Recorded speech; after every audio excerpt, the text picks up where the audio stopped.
Welcome, friends in the room, friends in Fort Worth, friends in Houston, El Paso, Tulsa, Cedar Springs, wherever you are tuning in.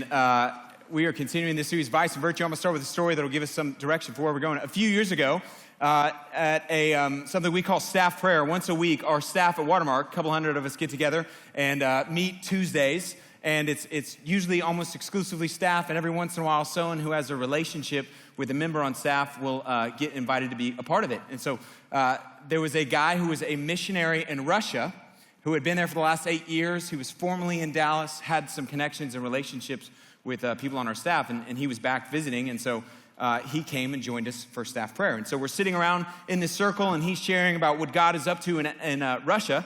And then there was a chance for just kind of like a conversation that took place with him. And one person asked him, hey, you haven't been here in 8 years in Dallas. What has changed? And I'll never forget his answer, because he like immediately had an answer. He said, oh, all the storage units, or all the storage facilities. And our response was a lot like your response. All the storage facilities? What are you talking about? All the storage? Yeah, all the storage facilities. They're everywhere. These little like facilities where you store stuff and where you put your stuff. Like they're popping up, they're exploding. And we all, almost as a staff, everyone that was there that day will laugh about it now because we all had the same experience. What are you talking about? And then we left and we would go drive around, and then it was like, there are storage units everywhere around here. This is crazy. I mean, you drive up 75, 635. I'm certain it's the same in Fort Worth and in Houston, and they really are. As he just said, man, Americans have so much stuff that they are running out of places to even put it in their house. Most people are concerned about, will we even be able to have a house? We are concerned about, are we going to have a house for our stuff to put in? And really, it is. It's not just something where I'm inviting you to, hey, now you'll drive around and see it, though now you will. It is as I looked into that idea this week, or was studying this week, it's crazy how many storage unit facilities we have in America. Like if there was a gold medal sport called hoarding, America is going to win first, second, and third every time. Like here's what I mean by that. There are 58,000 storage unit facilities in America. Not storage units, not like, oh, one little box counts as one. Facilities or different locations for these places, 58,000. That is more than than McDonald's, number of McDonald's, Starbucks, Walmart's, Walgreens, CVS, and 7-Eleven combined. In other words, it's like, man, there's a Starbucks in every corner. There is 10 times as many storage unit facilities, look it up, as there are Starbucks. Not right now, but look it up. I mean, if you combine all of those, Walmart, 7-Eleven, Walgreens, CVS, Starbucks, McDonald's, those golden arches you see everywhere, they pale in comparison to the number. There's almost 4 times as many storage unit facilities. It's crazy. In all of Europe, this is going somewhere, I promise. In all of Europe, if you were to guess, how many storage unit facilities, like, Europe's really big. It's bigger than America. How many do they have over there? America has 58,000. Europe has 2,400 total. I mean, it is an American phenomenon. We are the world-class best in sport at accumulating stuff. And the reason I start there is because we live in a culture that we're so inoculated to this idea that it's almost hard for us to believe that we are really pursuing more and more stuff. And the Bible has a name for a group of people who pursue accumulating more money and more wealth. Greedy. Tonight, we're going to continue the series, Vice and Virtue, and look at what Jesus says about the topic of greed. Vice and virtue is essentially where each week we've been taking a cultural vice, so laziness, entitlement, pride, and covering it with a biblical virtue to replace it with. And everyone who came in the room tonight, here's the hard thing about greed, because it's going to be almost impossible for me to convince any of us that we struggle with greed, because you're like, I'm not greedy. I mean, greedy is like the top billionaires, 1% out there, taken from everybody else. They've got a basement full of coins that they're just swimming in at night, and that's the greedy people. That's not me. And what we're going to see is Jesus says that greed has nothing to do with how much you have and everything to do with your heart. And it's complicated by the fact that greed really is one of those things that hides. It's hard to see in the mirror. because it hides behind kind of other things or other, good things, we would say. Like oftentimes people who are greedy say things like, I'm not greedy, I'm just cautious, okay? I'm a saver. Or, hey, I'm not greedy, which is, by greed, I just mean the desire, the preoccupation with accumulating wealth or stuff. They'll say things like, dude, I'm not greedy. It's like, I was raised poor. I am never going back there. I'm going to make it in life. I'm going to get more money, and I'm going to set myself up and be successful. Or it'll hide behind anxiety. Or it'll hide behind just like, no, I'm not greedy. I just appreciate the finer things in life, okay? And it is almost impossible to see in the mirror, but the effects that it has are really much easier to see. I mean, people will sacrifice their family on the altar of greed. They'll sacrifice their marriage. And it just looks like working a job and climbing the corporate ladder. They'll sacrifice relationships with their children. They sacrifice their health. People commit suicide over greed. I mean, it is clear it is causing a wave of destruction. And if any people on the planet, and maybe in history, are in danger of what Jesus says is an epidemic of the heart that will turn you away from God, it's got to be the richest people in the history of the world, which is you and me as Americans. And so tonight we're going to explore what Jesus says about, really what is the source of greed and what greed is going to lead to, or the side effects, one of the side effects that Jesus points to, and where the solution for greed is. So we're going to be in Luke chapter 12. If you have a Bible, you can flip open to Luke chapter 12. If you don't, it'll be up on the screens. Luke chapter 12, we'll start in verse 13. And let me say one last preface before we dive in. Money in church is weird. Can we all agree? I mean, it just is. I mean, if you're here and maybe you invited a friend for the first time, you're like, oh my gosh, really? I chose the money night? My friend finally came with me, and you guys are going to talk about money? Because people associate like, the church, for whatever reason, God always needs my money. We don't ever pass a plate here. We never have. We don't want your money. And what's challenging as a preacher or a pastor is if I talked about money as much as Jesus talked about money, no one would come. Jesus talked about money, you may not know this, more than heaven and hell combined. I mean, think about that. It was in his top list. He talked about money 4 times as much as he talked about prayer. Prayer is a big deal. Prayer is important. Jesus was like, let's hit money again. Because he knew there's something about it where, unlike nothing else almost, it fights for your heart and it fights for my heart. And it can build this like, man, I find security and identity in money. And so he hits it head on over and over and over again. And so we're going to hear from him on one of the dangers of it. And we'll start in verse 13. What's going on in Luke chapter 12 is there's this big crowd that's gathered around Jesus. If you look in verse 1 of chapter 12, a few verses before, it essentially says thousands of people are gathering around. And one of them asks a question of Jesus, and it leads to our teaching tonight. So here we go, verse 13. Someone in the crowd said to him, that's Jesus, "Teacher, tell my brother to divide the inheritance with me." So in this culture, brothers would split the inheritance. It was exclusively went to the brothers because it was assumed that a sister or a daughter would marry into another family and receive the inheritance kind of that brother or son. And so the sons were to divide the inheritance. Apparently someone's dad had died, and the older brother was not dividing it according to his younger brother fairly. Jesus says this, "Man, who appointed me judge or arbiter between you?" Then he said to them, "Watch out, be on guard against all kinds of greed." He says emphatically, hey, you need to be on guard. It's almost like be careful. Everyone be on alert and watch out for greed. Why would you have to have such alert? Because Jesus knew that greed is one of those things that it's so subtle. It's not like other sins. It's difficult to see. It's not like adultery where you're like, I'm not sure. Am I committing adultery? I'm not sure. That it's difficult to see. No one ever comes down front. I've never had this conversation where somebody comes down front afterwards. Happens every week. Someone will come down front and want to talk about something going on that they're walking through their life or a struggle that they're having. Often they'll be like, hey, can I just pull you aside? Can we talk just for a second? And never once has anyone ever pulled me aside and been like, hey, I just feel like is this okay to talk? I feel like I'm struggling with greed. And like it never happens. People will pull aside and, hey, I'm struggling with porn, I'm struggling with, pot, I'm struggling with insert, whatever. But it's almost a sin that we really don't even know how to feel guilty about it or how to identify it. And Jesus is about to tell us. But the second thing he also points to, if you notice, is that he says, look, be on guard against all kinds of greed. Like, there's more than one type of greed, Jesus? And he's going to tell us what that is. For life does not consist in the abundance of possessions. Verse 16, and then he told them this parable. The ground of a certain rich man yielded an abundant harvest.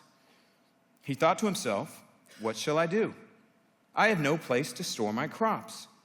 Then he said, this is what I'll do. I will tear down my barns, and I will build bigger ones, and there I will store my surplus grain. And I'll say to myself, you have plenty of grain laid up for many years. Take life easy, eat, drink, and be merry. Now, if the story ended right there, if we hit pause, if you're sitting out in the audience, so basically Jesus says, hey, let me tell you a story. We're going to talk about greed. There's a guy, a rich man. A rich man had this crop, or he had a harvest, and the crop, I mean, it was incredible, this very plentiful harvest, so much so that the guy was like, dude, I can retire early. I mean, I just made it. I've got more than enough to live for the rest of my life, so you know what I'll do? I need to find a place to put it, so I'm going to tear down my barns, build bigger ones, and kick my feet up and take it easy for the rest of my life. I mean, I have arrived. God just blessed me with this incredible crop and harvest. And if the story ended there, I mean, what do you think his audience is thinking at this point? I mean, they're thinking, what would you think? If you're sitting in an audience and someone's like, hey, let me tell you about, there's a rich man. He's a billionaire, and all of a sudden, his stocks all explode, and, you know, God blesses his life, and he's millions and millions. He never has to work ever again. They're thinking what you're thinking. Got to be nice. I would love to be that guy. That's someone to look up to. Maybe he's a role model. Is this a parable on retirement? And Jesus takes the story in a very different direction. Here's what he says next. But God said to him, so he's making this story up, you fool. This very night your life will be demanded from you. Then who will get what you have prepared for yourself? This is how it will be with whoever stores up things for themselves, but is not rich towards God. This is the only person or only time in the Bible that God calls someone a fool. And Jesus looks and he says that the person who has really essentially lived the American dream has lived a nightmare according to God. If you live and spend your entire life like this man, pursuing only what is in this life, or pursuing being rich only towards yourself and not towards God, by being rich towards God, Jesus says, or Jesus would elaborate on later, is essentially there's two ways to be rich towards God. Give towards the furthering of God's mission, which is the ministry of Christ, giving out to the world, or giving to the poor. He says, if you're not rich in that way and you spend your whole life just accumulating stuff for yourself, you are a fool. And he gives us really the first indication or the first look at what greed is and the source of greed. The source of greed, if you take notes, you write down, the source of greed is the consumption assumption. Now, what does that mean? The source of greed is the consumption assumption. Here's what the consumption assumption is that the idea that assumes everything I earn is mine to consume. The assumption, consumption, what's your junction, is the idea that everything, it just assumes that, hey, everything I earn is mine to consume. A person who's greedy, Jesus would say, is someone who looks at everything that they made last week, everything they made last month, everything that they have in general, and they're like, dude, I work hard. I hate my job. I sit there all day and I punch in numbers. I earned it, and I can spend this however I want to. He says that man's a fool when he's greedy. Greed, Jesus would say, has nothing to do with how much you have. I mean, there's a myth that, hey, only the richest people or only rich people are greedy. Jesus would say, no, there's rich people who are not greedy, and there's poor people who are greedy. You can make $25,000 and be greedy and make $1 million and not be. And the inverse is true. Greed has nothing to do with how much you have. It has everything to do with what you do with what you have. And Jesus would say, if you're in this room, if you're listening, and you have bought the assumption consumption, you assume that everything you have has been given to you for you to consume, he says, you are greedy. You have bought the lie, and you have greed in your heart. The idea that everything I have, or that assumes everything that I have, everything I've earned is mine, God has given for me to consume. He says, you are a fool. And Jesus says, if you live your life this way, where you only pursue things in this life, at the end of your life, you will be like this man, where you will have, he says, this will be the way it is for whoever stores up things for themselves and is not rich towards God. What is the this?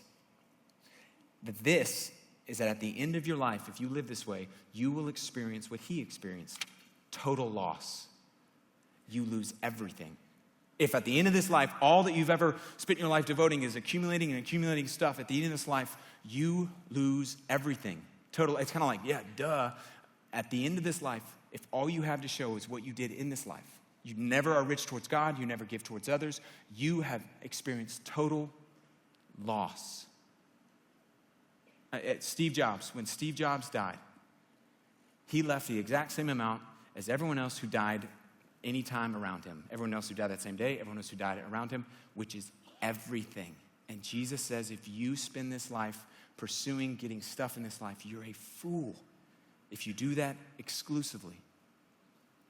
It's almost like, and here's why I think this is so crucial, is in America, there's like this cultural message that goes out that almost can convince us that the goal of life, or what it looks like to win, is like playing the game of Monopoly.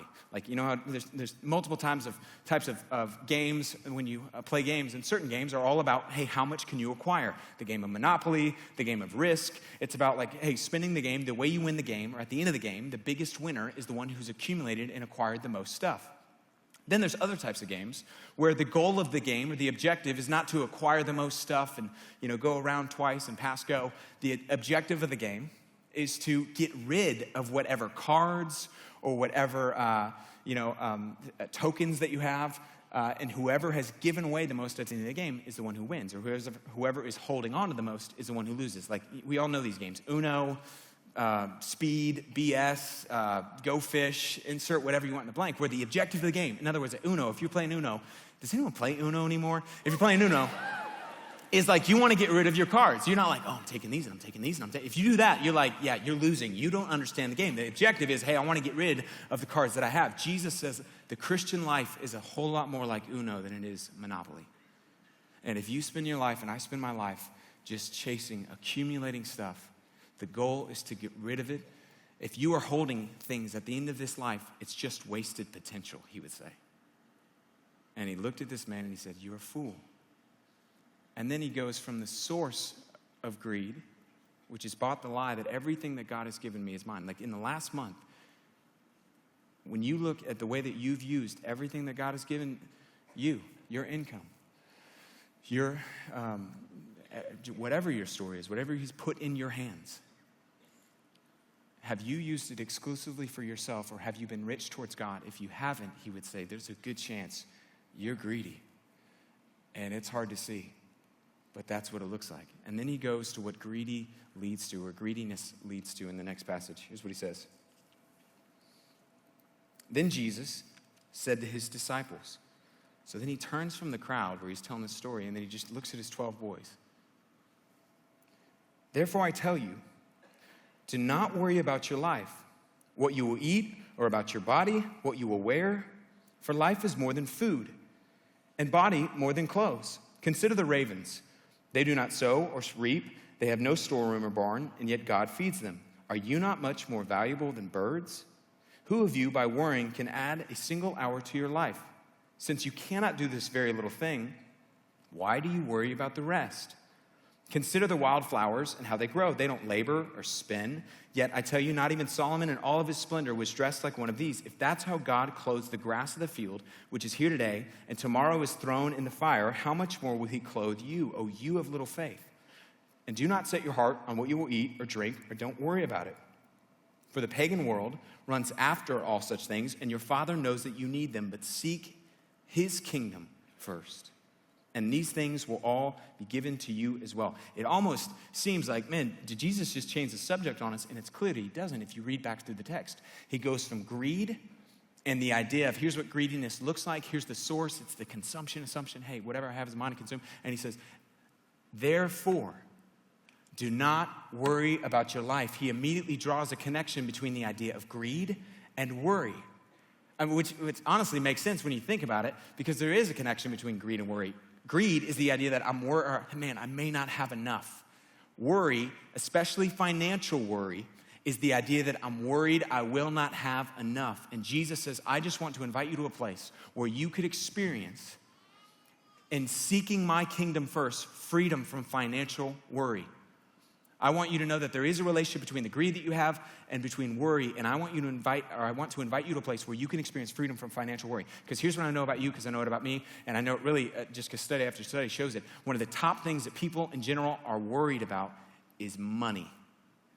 Money and, future spouse would probably be the two things that inside of this room all of us are worried about, or those of us who aren't married are worried about.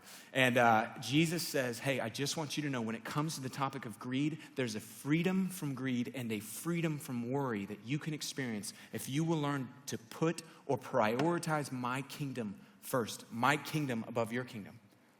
And he looked out into an audience that, unlike the worries that we have, was not worried about, our wants, which is really, as Americans, that's kind of what we worry about. Like, hey, well, I get to upgrade my phone, and, can I get a better car, and where am I going to live someday? My kids go to college. We don't worry about, I don't know if I'm going to get, a meal later today. I don't know if there's going to be water for me. I don't know where I'm going to sleep tonight. That may be the case for very few of us inside of the room, but by and large, most of us aren't like, gosh, I'm just storing up those Arca bottles because I'm worried I'm never going to have a drink again. Most of us worry about the wants that we have. He looks into an audience that's worried about, Jesus, our clothes are wearing out. And he says, there is a place that God wants to bring you to where in seeking his kingdom first, you will experience freedom from worry. Freedom from worry. The side effect of greed is anxiety.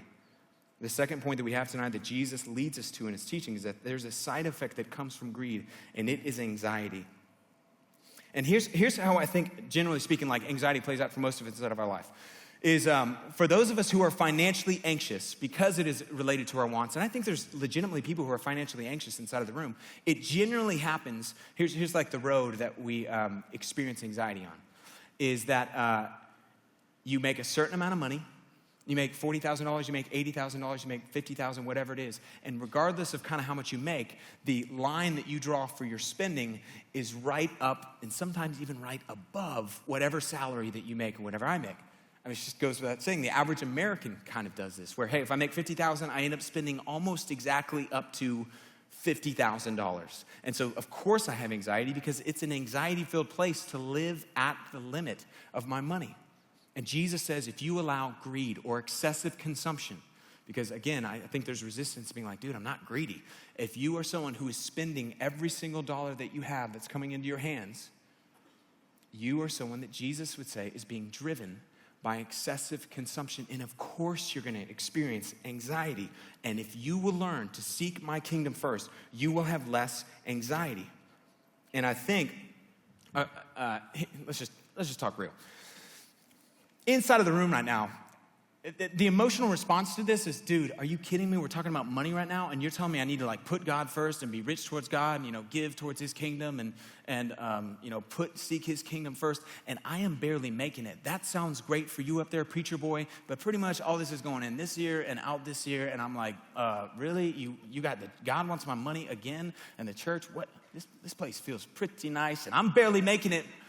And so I've got a car lease that I have an apartment that I have to pay for, I have bills that I have to pay, and I'm drowning over here, and you're telling me that in the midst of everything that I have on my expenditures, I'm supposed to somehow be man, prioritize God first and make sure that you, when it comes to your money, you're spending towards his kingdom above and beyond. That sounds amazing, but there's only one problem. I can't afford it.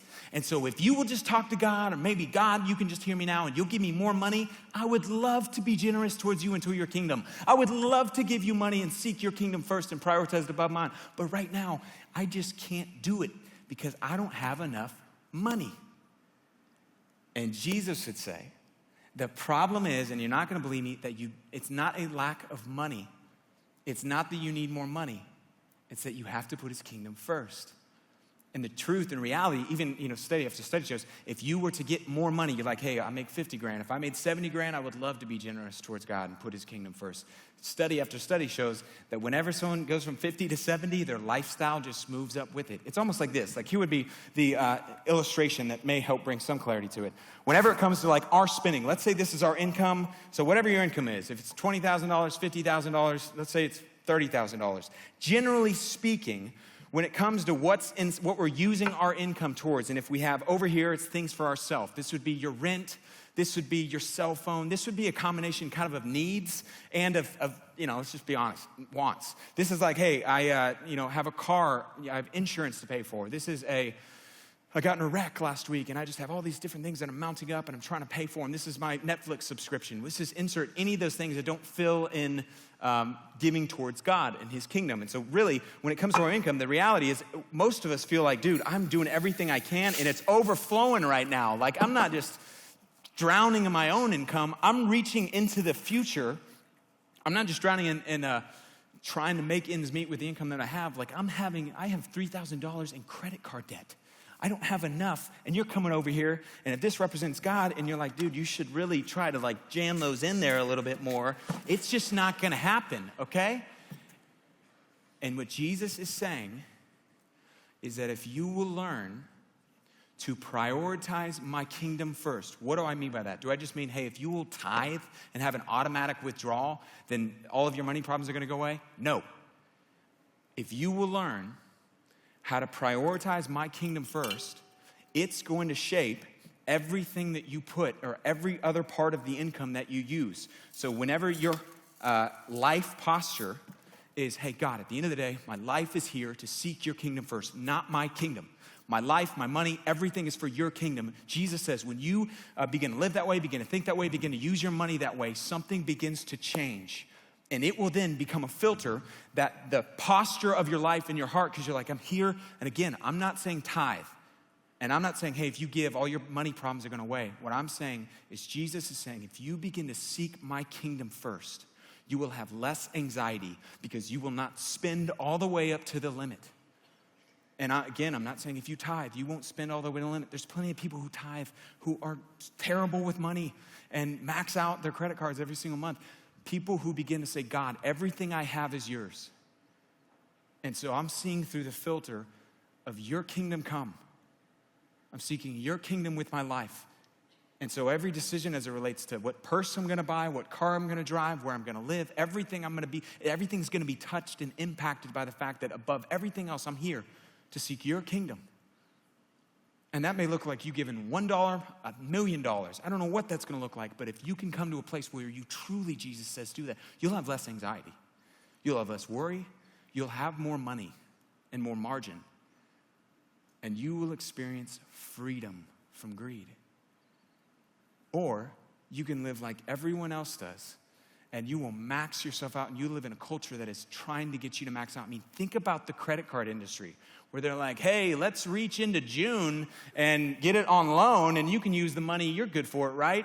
And you'll be in golden handcuffs until you pay it off. And Jesus is saying, I want you to be at a place where you put my kingdom first. You put the rocks of being rich towards God in, and everything else will be impacted in your life and in mine. And if not, you will experience the side effect of greed, that excessive desire for more, which is anxiety. Anxiety. He then goes into really the clearest solution as it relates to greed in verse 32.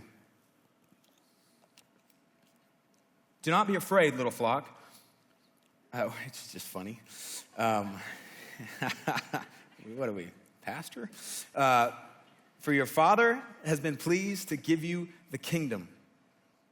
So he says, seek first his kingdom, and then know as you do so, don't be afraid. And here's what that looks like. So sell your possessions, give them to the poor, provide for yourselves purses or money for yourselves that will not wear out, treasure in heaven that will never fail, where no thief comes near and no moth destroys. For wherever your treasure is, there your heart will be also.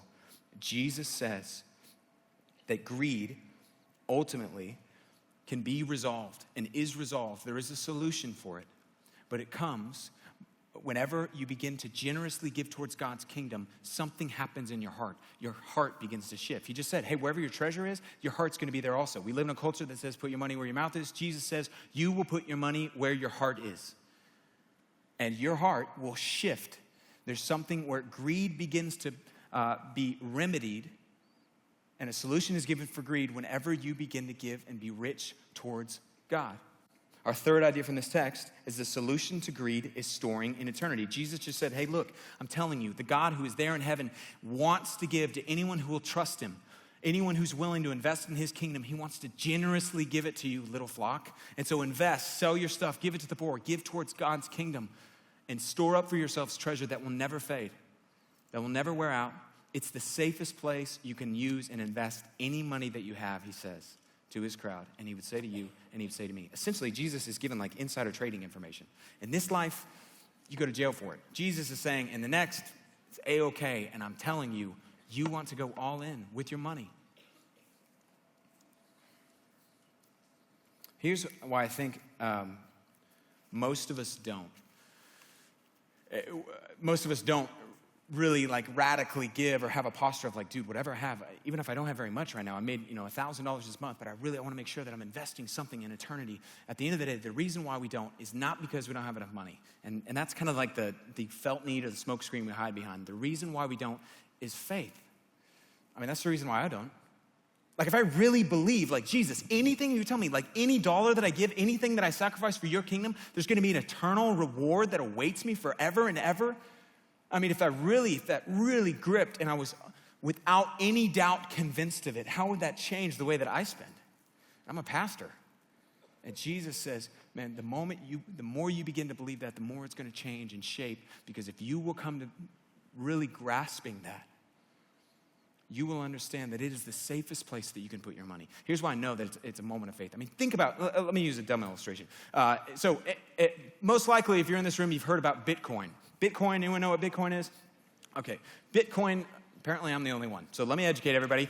Bitcoin apparently is like this sort of cryptocurrency that sounds like it's out of Star Wars, and it's some sort of, I don't even fully grasp it, I won't even attempt to, because somebody's gonna come up after and be like, actually, sure, there's actually a statistical analysis.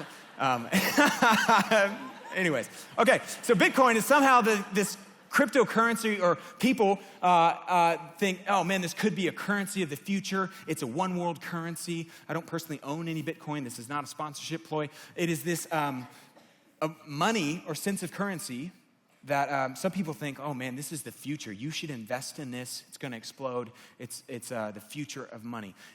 If I really believed, or if you really believed, if someone came from the future and they came and they were like, dude, hey, I'm from the future. I'm the future you. I need to talk to you about Bitcoin. In a very short amount of time, all American money will be worthless. Literally, it'll just be what it is. Little green pieces of paper with dead presidents on it. No one will use it for anything. Bitcoin is the future. You want to go all in right now on Bitcoin. I'm telling you, I'm promising, like if you really were like, man, this guy's wearing a shiny suit. He's from the future, I guess. And I really think that this is going to happen. Bitcoin is going to be the future if you really, like you were convinced of it. Follow me. What would you do? You'd go all in with Bitcoin. I mean, if you were convinced like, hey, all of the money in my bank account is going to be like monopoly money. And Bitcoin is really, I mean, I should trade that stuff that is losing its value and not going to be worth anything and go all in on what I know, because I have future information, is going to be worth exponentially more. I mean, of course you would. You'd be like crazy if not. Jesus is saying that is what's going to happen. And right now, you need to eat, you need to, live indoors, you need to have all those different needs, if you will, met. But there's going to come a day much sooner than you and I think where everything that has passed through your hands will either be something that you stewarded for an eternal reward, or it will be something you're just left holding in the end and lose. And me too. And this is not the church here, we're going to ask and pass a plate at the end because we need your money. God doesn't need your money. We don't need your money. And not because we're like, dude, we got a vault back there. It's huge. It's unbelievable. I mean, we're not because of that, because I want to make sure inside of this room, nobody hides behind this smoke screen of thinking, oh my gosh, the church just wants my money again. And you use that to talk yourself out of the best financial advice you could receive, which is from Jesus saying, invest in my kingdom. Every other kingdom that you invest in is fading away. It will not last. The solution for greed is investing and storing up in eternity. So here's what I'm going to press. If you are a member of a church, not this church, any church.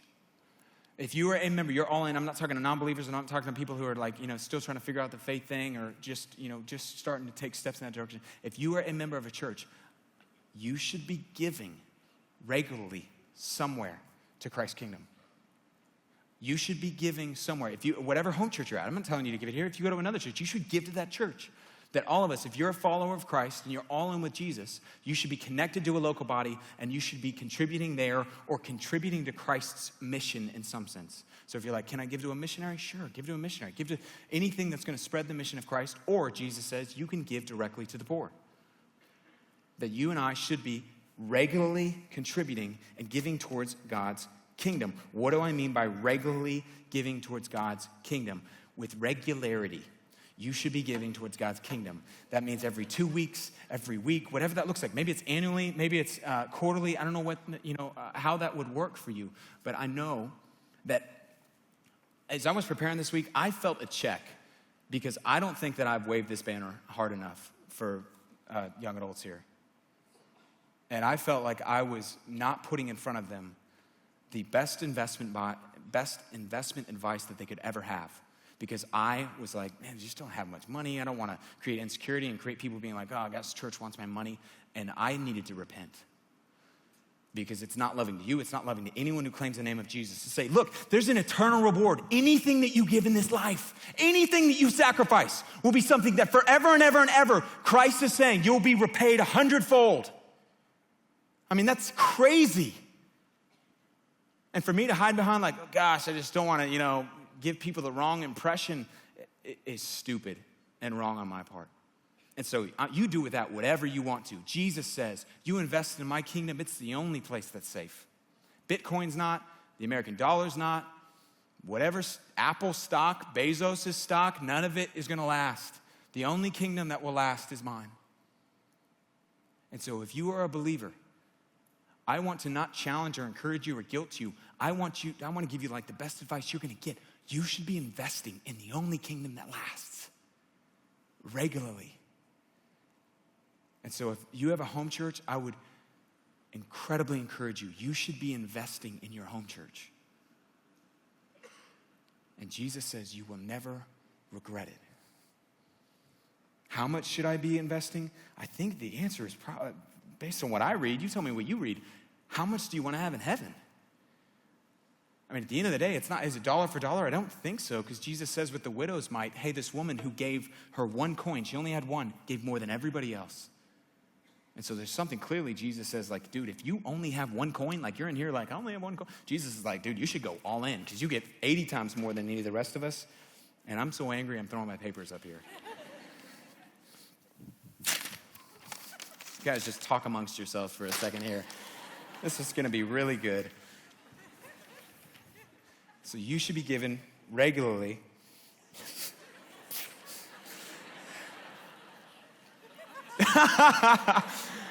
Man, it's always terrible. You kill a moment, Shane. It's the worst. To some ministry or to some church. Should I give if I'm in debt? If I have student loans? Man, I don't know. You should have a community group around you who helps walk you through that. Where should I give? Towards Christ's kingdom, either a ministry or a church or directly towards the poor. Jesus said it's ultimately an issue. If you're unwilling to give, your hands are gripped around it, which I know a lot of you guys are going to leave here tonight. You're not going to do anything with what I'm saying. And you're going to miss out. And you're going to continue investing and building your own kingdom. And Jesus says, man, the problem ultimately is a matter of the heart. And the good news is the more you give, the more greed's grip gets released. It's just something that happens because where your treasure is, your heart will follow. The source of greed is the idea of assuming that everything I have is mine to consume. What greed is going to lead to in your life, and the reason why many of you are experiencing it right now, is anxiety. And the solution for greed, the freedom from the grip of greed, comes from giving, from storing up in eternity, Jesus would say. I'll close here. When I was younger, my family, I had cousins that had a condo in Seaside, in Destin, and in Florida. And we would go, and I remember staying at the condo, and I was like 7 years old, and you wake up, and there are all kinds of different fun things about the condo that I won't go into, but one thing that you do, I had 3 siblings, and so of course, if you are on a beach, and you're not ever really at the beach, you run down if you're a little kid, and you begin to do what? You begin to build sandcastles. And so you take whatever kind of tools and resources and this cup and this bucket and these and knives and anything that was at the house, this plate, and you begin to build like whatever sort of ultimate sandcastle that you can. You're building a moat around and your imagination's going wild. So there's fireproof alligators in the moat that are driving around. You're pouring water in and you're looking at your siblings and you're kicking over their tower and you're just building it and you spend the entire day building this incredible elaborate sandcastle, this incredible thing, this home. And then what happens the next day is you go to sleep, and because to make a sandcastle, it's got to be close somewhat to the water in order to get the right consistency and keep things compact. You go outside, and it's gone because the tide comes in, and it sweeps it away. And you do it again, and it doesn't last. What Jesus says is that your life, if all that you're spending it on is this life, you are building a sandcastle, and it's going to be here today, and it will be gone tomorrow. And just as crazy as it would be for someone to go out and be like, this is where I'm going to sleep, I'm making this sandcastle, I'm putting all of this energy into it, Jesus would say, you're a fool, and you're a sandcastle king or a sandcastle queen, but you are wasting your life. But if you will seek the only kingdom, it's not your kingdom, it's not my kingdom, and at the end of the day, you and I, that's a fact. As silly, as dumb as that illustration may be, you'll be a sandcastle king or you'll live for his kingdom. That's the truth. And Jesus says, will you invest in my kingdom? It's the only one that will last. With your money, with your time, will you put me first and prioritize me? Or are you going to be a sandcastle, king or queen? Let me pray.